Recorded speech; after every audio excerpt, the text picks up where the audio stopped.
యోవేలు గ్రంథము 1వ అధ్యాయము 14వ అధ్యాయం చూద్దాం.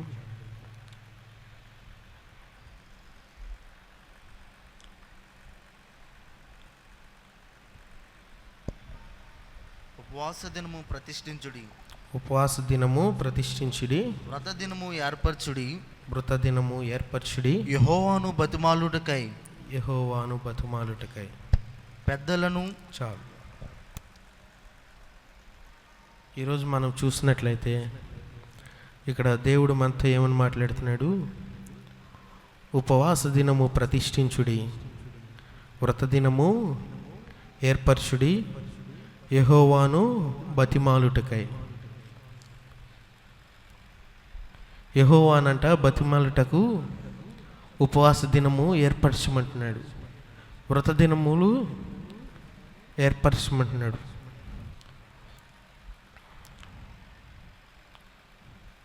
ఉపవాస దినము అసలు ఎందుకు చేస్తాం?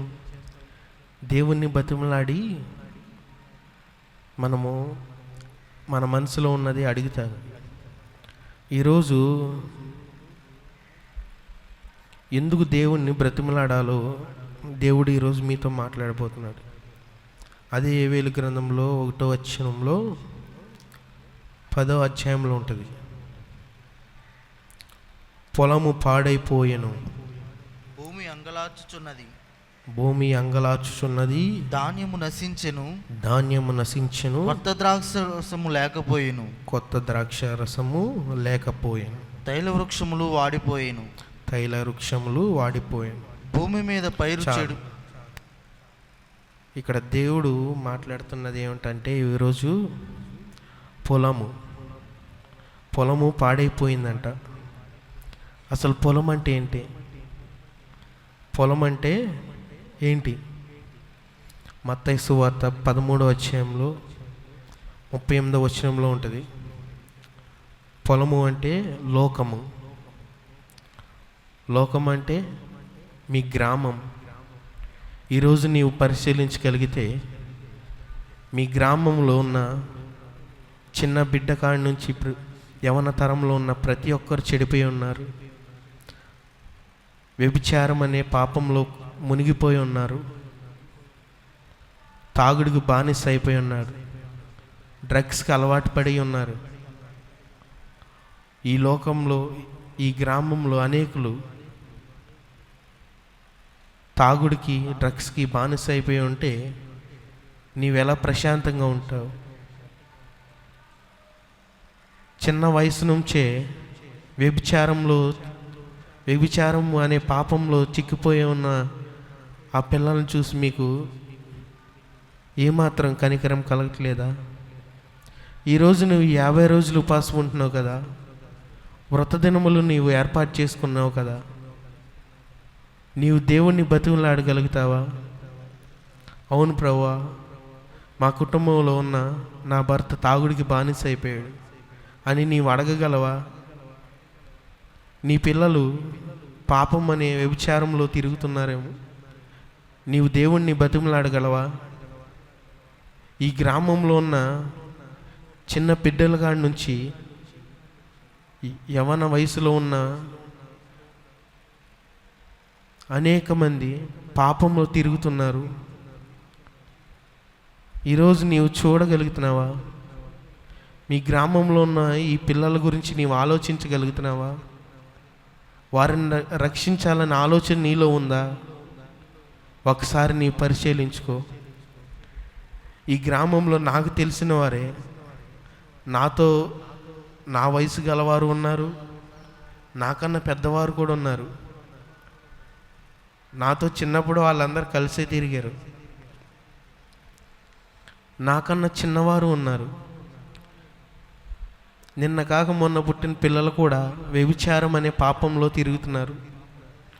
వ్యభిచారం అనేది విస్తరిస్తుంది. నీవు ఈరోజు గనక ఉపవాస దినం ప్రతిష్ఠించుకొని, వ్రత దినములు నీవు ప్రతిష్ఠించుకొని దేవుణ్ణి బ్రతిమలాడమని ఈరోజు దేవుడు నీతో మాట్లాడుతున్నాడు. పొలము పాడైపోయి ఉన్నది, అంటే లోకము పాడైపోయి ఉన్నది, నీ గ్రామం పాడైపోయి ఉన్నది. నీవు ప్రార్థించగలవా? దేవుని బ్రతిమలాడు, అయ్యా నా గ్రామాన్ని రక్షించయ్యా ప్రభా. చిన్న చిన్న బిడ్డల కాడి నుంచి ప్రభువా మా భర్తల వరకు తాగుడికి బానిసలైపోయారంటూ నీవు ప్రార్థించగలిగితే, దేవుణ్ణి బ్రతిమలాడగలిగితే, దేవుడు ఈరోజు నీవు ఈ 50 దినములు నీ గ్రామం కోసం నీవు బ్రతిమలాడగలిగితే దేవుడు కార్యం చేస్తానని దేవుడు ఈరోజు మీతో మాట్లాడుతున్నాడు. మీకు చాలామంది తెలుసు, మీ గ్రామంలో ఎలా ఉందో మీ పరిస్థితులు మీకు తెలుసు. యవనస్తులు ఎలా జీవిస్తున్నారో ఆ పరిస్థితులు మీకు తెలుసు. దేవుణ్ణి మీరు అడగగలిగితే వారితో పాటు మీ కుటుంబంలో కూడా ఒక ఘనమైన కార్యం దయచేసి మీ గ్రామాన్ని ఆయన చుట్టూ తిప్పగలిగిన దేవుడు మన యేసయ్య. మీ జీవితాల్లో అద్భుతం చేసిన వాడు మీ గ్రామంలో ఒక అద్భుతం చేయలేడా? దేవుడు అడుగుతున్నాడు ఈరోజు, వృత దినములు ప్రతిష్ఠించుకొని ఈ పొలము పాడైపోయిన దాని గురించి బతివులాడమని, ఈ గ్రామం కొరకు బతివులాడమని దేవుడు ఈరోజు అడుగుతున్నాడు. మీరు బ్రతిమలాడగలిగితే గ్రామం మొత్తాన్ని ఆయన రక్షించగలిగిన దేవుడు. ఆమేన్. అలాగే అదే వచనంలో, అదే అధ్యాయంలో ఉంటుంది, భూమి అంగలారుచున్నది. ఇక్కడ భూమి అంటే ఏంటి? నివాస స్థలము. భూమి అంటే నివాస స్థలము. యెషయా గ్రంథము 45వ అధ్యాయము 18వ వచనం చూద్దాం. ఆకాశములకు సృష్టికర్తయగు యెహోవాయే దేవుడు. ఆకాశములకు సృష్టికర్త అయిన యెహోవాయే దేవుడు. ఆయన భూమిని కలుగజేసి దాన్ని సిద్ధపరిచి స్థిరపరిచెను. నిరాకారముగా ఉండునట్లు ఆయన దాన్ని సృజింపలేదు. నివాస స్థలము ఉన్నట్టుగా దాన్ని సృజించెను. ఆయన సెలవిచ్చినదేమనగా యెహోవాను నేనే, మరి ఏ దేవుడును లేడు. ఇక్కడ దేవుడు మాట్లాడుతున్నాడు ఏమని? భూమి అంగలార్చుచున్నది. అసలు భూమి ఎందుకు అంగలారుస్తుంది? ఇక్కడ చెప్తున్నాడు అన్నమాట. ఈ భూమిని ఆయన మనం నివసించుటకు సృష్టించాడనమాట. మనం నివసించుటకు ఈ భూమిని సృష్టించాడు. మనతో పాటు ఆయన కూడా నివసించాలనే ఆలోచనతోనే ఈ భూమిని సృష్టించాడు. ఇప్పుడున్న పరిస్థితుల్లో మనం చూస్తే పాపం అనేది ఈ భూమి మీద విస్తరించి దేవుడు నివాసించదగిన ఈ భూమి పాడైపోయిందనమాట. దేవుడు నివసించవలసిన ఈ భూమి మీద దయ్యాలు నివసిస్తున్నాయి. ఈరోజు మనం చూస్తే దేవుడు మాట్లాడుతున్నాడు ఏమని? భూమి అంగలార్చుతున్నది. భూమి అసలు అంగలార్చుతున్నది అంటే అర్థం ఏంటంటే, దేవుడే నివసించవలసిన ఈ భూమి మీద దయ్యాలు నివసించుతున్నాయి. దానికి కారణం ఏంటి? పాపం విస్తరించింది. పాపం ఈ భూమి మీద విస్తరించింది. ఆ పాపం ఎప్పుడైతే విస్తరించిందో దేవుడు ఈ భూమి మీద నివసించేవాడు ఈ భూమి నుంచి వెళ్ళిపోయాడనమాట. దయ్యాలు ఈ భూమిని ఆక్రమించుకున్నాయి. ఈ భూమిని దయ్యాలు ఆక్రమించుకున్నాయి. అందుకే భూమి అంగలారుస్తుంది. ఈరోజు నీవు తెలుసుకోవాల్సిందల్లా ఏంటంటే, మన కోసం ఈ భూమిని సృష్టించి మనతో పాటు ఆయన నివాసించాలనుకున్నప్పుడు ఈ భూమి మీద పాపం విస్తరించి దయ్యాలు నివసిస్తున్నాయి. ఈరోజు నీవు చేయాల్సిందల్లా, నీవు ప్రార్థించాల్సింది ఈ భూమి మీద ఉన్న పాపం విస్తరింపకుండా, ఈ పాపం అనేది మొత్తం తీసివేసేలాగున ఆయన్ని బతిమలాడగలిగితే, ప్రార్థించగలిగితే, నీవు ఈ భూమి మీద ఉన్న ప్రతి ఒక్కరి కొరకు నీవు ప్రార్థించగలిగితే, ఆ పాపాన్ని నీవు ఆపగలిగితే, ఆ దయ్యాలు నివసించు ఈ భూమి మీద నుంచి ఆ దయ్యాలు వెళ్ళిపోయి దేవుడు మన మధ్యలోకి వచ్చి నివసిస్తాడనమాట. నీవు ప్రార్థించగలవా? బ్రతిమాలగలవా? నీవు ఉపవాసం ఉంటున్నావు కదా, ముందు నీ కుటుంబం కోసం కాదు, ముందు నీ గ్రామం కోసం, ఈ భూమి కోసం, ఈ భూమి మీద ఉన్న ఆ పాపం విరిగిపోవాలని, ఆ పాపం తొలగిపోవాలని ప్రార్థించగలిగితే దేవుడే మాటిస్తున్నాడు. దేవుడే వచ్చి మనతో నివసిస్తానని దేవుడు ఈరోజు మాట్లాడుతున్నాడు. మొదటిగా ఏంటండి? పొలము పాడైపోయి ఉన్నది. రెండోది, భూమి అంగలార్చుచున్నది. నీవు ప్రార్థించగలిగితే నీ గ్రామంలో ఉన్న ప్రతి ఒక్కరిని నీవు రక్షించగలవు.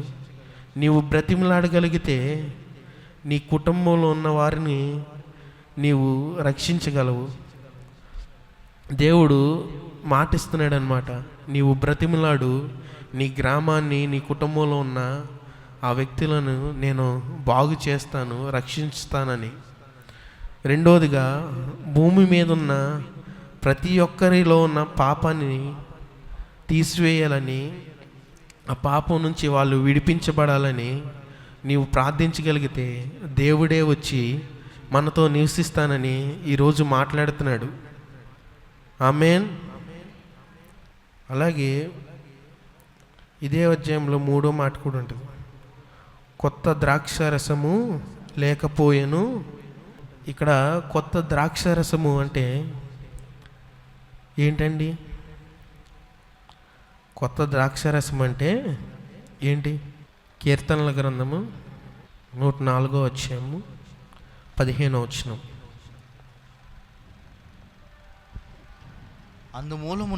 అందుమూలమున భూమిలో నుండి ఆహారమును నరుల హృదయమును సంతోషపెట్టు ద్రాక్షారసమును వారి మొగములకు మెరుగునిచ్చును. తైలమును నరుల హృదయమును బలపరచు ఆహారమును ఆయన పుట్టించి ఉన్నాడు. ఇక్కడ ద్రాక్షారసము లేకపోయాను అని దేవుడు మాట్లాడుతున్నాడు. ద్రాక్షారసము అంటే ఇక్కడ చెప్తున్న మాట ఏంటండి? సంతోషం.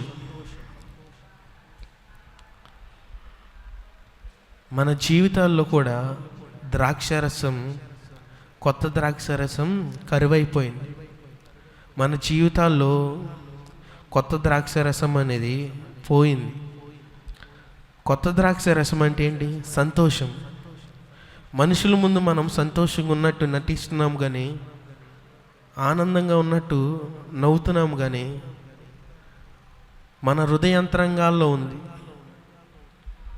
మనం సంతోషంగా ఉన్నామో లేదో మన హృదయాంతరంగాలకి తెలుసు. మీలో చాలామంది అందరి ముందు నవ్వుతూ సంతోషంగా ఉంటారు, కానీ దాని వెనకాలన్న ఆ బాధ ఎవరికీ తెలియదన్నమాట. ఈరోజు దేవుడు మాట్లాడుతున్నాడు, కొత్త ద్రాక్షారసము లేకపోయిందండి. మన జీవితాల్లో కొత్త ద్రాక్షారసం అంట లేకపోయింది. అంటే సంతోషము కరువైంది. మనం ఏదో నవ్వుతున్నాం కానీ మన జీవితాల్లో సంతోషం లేదు. ఆ సంతోషం కొరకు గనక నీవు ఈరోజు బతిమలాడగలిగితే దేవుడు మాటిస్తున్నాడు, మీ జీవితాల్లో కూడా ఒక కొత్త ద్రాక్షారసాన్ని నింపుతానని. ఆమేన్. కొత్త ద్రాక్షారసం లేదంటే మన జీవితాల్లో సంతోషం అనేది లేదు. మనం నవ్వుతున్నాం కానీ మన జీవితాల్లో సంతోషం అనేది లేదు. నీవు గనక ఆ కొత్త ద్రాక్షారసాన్ని మన కుటుంబంలో గనక నింపమని నీవు దేవుణ్ణి బ్రతిమలాడగలిగితే, దేవుడు ఈరోజు చెప్తున్నాడు, మీ జీవితాల్లో ఆ కొత్త ద్రాక్షారసాన్ని నింపుతానని. అలాగే 4వ మాట చూద్దాం, 17వ వచనం. ఏ వెలుగును 1వ వచనం 17వ వచనం. విత్తనము మట్టి పెడ్డల మీద విత్తనము మట్టి క్రింద కుళ్ళిపోవచ్చున్నది. విత్తనము అంటే ఏంటి? బైబిల్లో విత్తనము అంటే ఏంటండి? విత్తనము అంటే వాక్యము. నీ కొరకు దైవజనుడు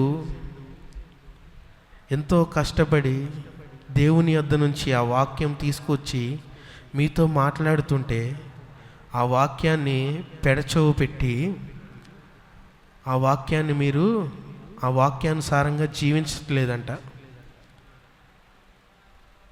వాక్యము అనేది దేవుని యొద్ద నుంచి వచ్చినది. వాక్యము దేవుని యొద్ద నుంచి వచ్చినది. విత్తనం విరగపోతే ఫలిస్తుందా? ఈరోజు ఆ వాక్యం కనుక నీవు వినకుండా పెడచెవు పెడితే, ఆ వాక్యం నీ జీవితంలో ఫలించాలంటే నీవు ఆ వాక్యానుసారంగా జీవించగలగాలిగా. ఈరోజు దేవుడు నీతో మాట్లాడుతున్నాడు. నీవు బ్రతిమలాడగలిగితే నీ గ్రామాన్ని మారుస్తానని దేవుడు నీతో మాట్లాడుతున్నాడు. నీ కుటుంబంలో ఉన్న ఆ ద్రాక్షారసం లేనిది మీ కుటుంబంలో ద్రాక్షారసం నింపుతానని దేవుడు మాట్లాడుతున్నాడు. అలాగే ఈ భూమి మీద ఉన్న పాపాన్ని గురించి కనుక మీరు ప్రార్థించగలిగితే దేవుడే వచ్చి మనతో నివసిస్తానని మాట్లాడుతున్నాడు కదా. నీవు నిజంగానే ఈ వాక్యం విని నీవు దేవుణ్ణి బ్రతిమలాడగలిగితే ఆ విత్తనం మన జీవితాల్లో ఫలిస్తుందంట. దేవుడు ఈరోజు మాట్లాడుతున్నాడు. నీవు వాక్యానుసారంగా, నీవు విన్న వాక్యానుసారంగా నీవు జీవించగలిగితే నీ గ్రామాన్ని మారుస్తానని చెప్తున్నాడు. ఈ భూమి మీద ఉన్న పాపాన్ని తొలగిస్తానని చెప్తున్నాడు. ఆయనే వచ్చి మనతో జీవిస్తానని మాటిస్తున్నాడు కదా. నీవు చేయాల్సిందల్లా ఒక్కటే, వాక్యానుసారంగా జీవించాలి. నీవు విన్న వాక్యాన్ని నీవు దాని ప్రకారం నడిస్తే చాలు. దేవుడు నీతో మాట ఇచ్చిన ఆ వాక్యాన్ని నెరవేర్స్తానని దేవుడు ఈరోజు మాట్లాడుతున్నాడు. అలాగే 5వ మాటగా 13వ అధ్యాయంలో ఆఖరి మాట,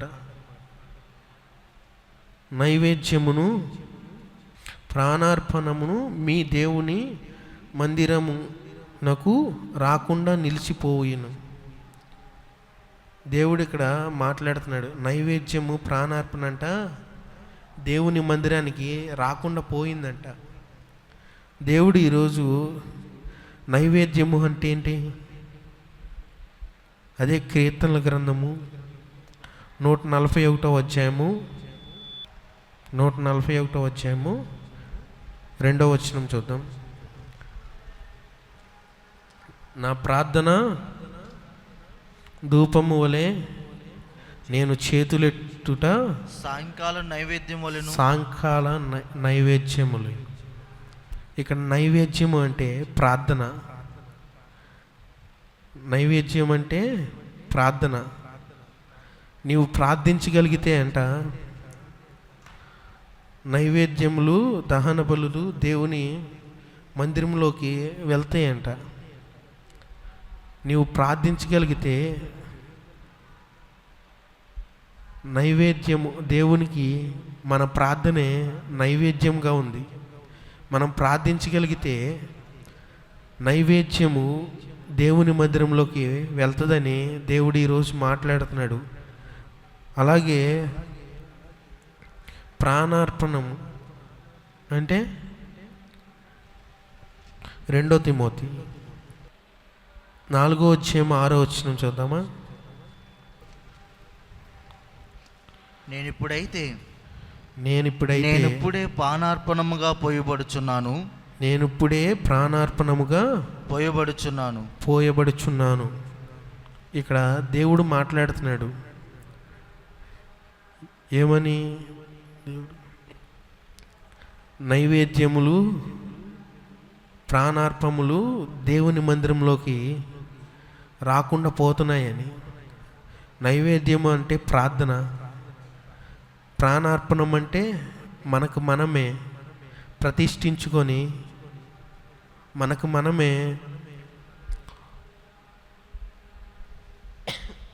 దేవుని కొరకు ప్రతిష్ఠించుకొని గనక ప్రార్థన అనే నైవేద్యాన్ని దేవునికి అర్పిస్తే దేవుడు ఈరోజు మన జీవితంలో ఇచ్చిన ఈ 4 మాటలు నెరవేరుస్తానని చెప్తున్నాడు.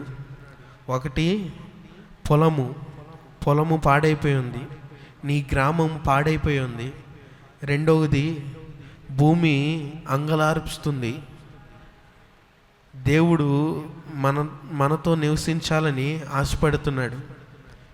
నీవు ప్రార్థన అనే నైవేద్యమును గనక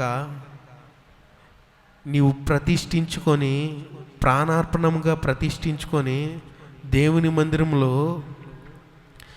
బతిమిలాడగలిగితే దేవుడు ఈరోజు మాటిస్తున్నాడు, మన గ్రామాన్ని ఆయన రక్షిస్తానని, ఈ భూమి మీద ఆయన మనతో జీవిస్తానని, నివసిస్తానని, అలాగే మన కుటుంబాల్లో కొత్త ద్రాక్షరసాన్ని నింపుతానని దేవుడు ఈరోజు మాట్లాడుతున్నాడు.